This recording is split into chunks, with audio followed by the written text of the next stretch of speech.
No, but these stories, you're making me never want to have kids. Believe me either. It's like, I get that he's not technically your son, and like something happens to a mother when she has her own, like birth or whatever, like hormones release, and it makes you feel more, love or commitment to it. But you still have to raise him, and you don't even have that hormone to help you out.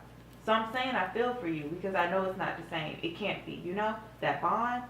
I'm saying you're not bonded to him because, of course you are, but I'm. Yeah, I know. I get what you're saying. And you shouldn't feel bad for saying it because you're right. I don't feel the same about Adrian. Or at least the way his real mother feels about him. I mean, she's like freaking crazy insane. And she like babies him and buys him so much unnecessary, just spoils the shit out of him. Which is hard for us because then we have to go and untrain him to be less of a brat. That sucks. I know. So the other day in school, he paints a picture.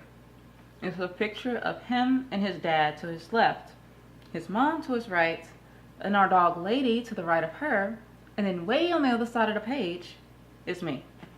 Just standing there, separate from them, by myself, holding something like a flower or something.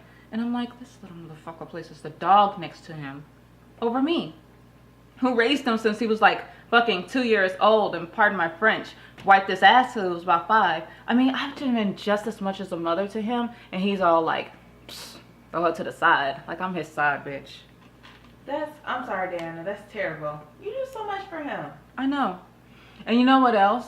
I'm afraid Jim's gonna propose to me. Jim, which one is he? Ha ha. And just say no. What do you mean say no? I mean, do you really want to be married to Jim? I mean, well, I don't know. You know. How could you not know? I just don't. What do you want me to say? Well, what makes you think he's going to propose? He's just been acting so different. Different? How so? He combs his hair to the opposite side? Like, I don't know, nice, extra nice, like giving me all these compliments and doing stuff for me. Well, have you ever talked about marriage? Yeah, some. Well, how so? Like, he asked for your ring size, or? Yeah. Well, then, I don't know what to tell you. Just tell him you don't want to be married. But see, I'm not sure that's the thing. What do you mean you're not sure? If I, you know. No, I don't. That's why I'm asking. If I want to spend the rest of my life single. Look, I don't know what to tell you. I mean, get married if that's what you want, or don't. I mean, marriage is a wonderful thing. Now, take it from me. I'm happily married with kid and all, but if you're going to join that happy little institution called marriage, at least, at the very least, pick the right guy. And accept the facts, not the opinion, the fact that Jim is pretty average, to say the least. Jim's not average. He's not? Then why haven't you pressured him into marrying you? If a guy's worth marrying, you'll know it because, well, you're a woman. And that's the intuition you're born with.